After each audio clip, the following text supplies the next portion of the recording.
Cars.com Auto Review. Hi, I'm Dave Thomas with Cars.com, and this is the Jaguar XF. It's been tweaked a little bit for 2012, so it can stay competitive against BMW's 5 Series, Infinity's M, and the all-new Lexus GS, but it remains the only one of those that features a standard V8 engine.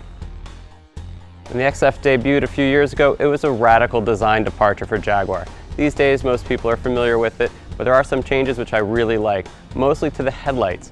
They used to have a bulge right here in the middle, a circle that kind of popped out. Now they're much more streamlined. It's a much tighter look. There's also some subtle changes to the taillights, but I can tell you what, I was driving this last week in Michigan Avenue in downtown Chicago, and it was still turning heads. The standout feature on the XF, though, is the engine. This standard V8 puts out 385 horsepower, it sounds terrific, and it's a lot of fun to drive. Around the office, we've been having a debate, and some of us think we'd much rather be driving Jaguars these days than BMWs. Starting at over $52,000, this V8 is a steal. However, if you want more power, there's a supercharged version of the 5-liter V8, which puts out 470 horsepower, but it starts at $68,000. And if that's not enough, you can move up to the XFR, their highest performance version, which puts out 510 horsepower, but again, you're going to be paying more. It starts at $82,000. Get into any $60,000 luxury sedan, and you're going to be expecting a luxurious interior.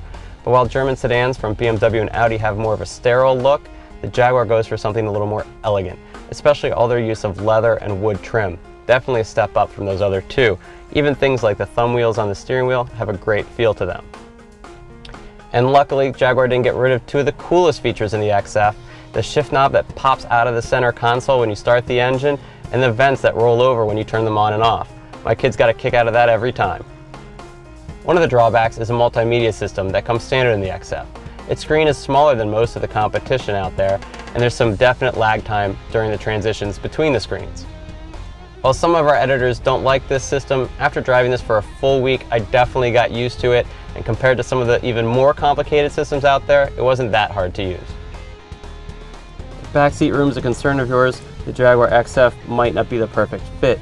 As you can see here, I have just enough room behind the driver's seat where I had it while I was driving, but I'm 5'10", so if you're 6 feet tall as a driver, your backseat passenger might not be that comfortable.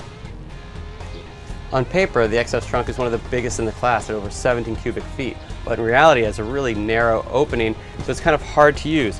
Now there's a special section cut out so you can put golf bags across the side like this, except the opening's so narrow you can't get past your driver, and you're going to need your driver. Even without the upgrades for 2012, the XF remains a great choice at a great price for drivers who want more performance out of their sports sedan.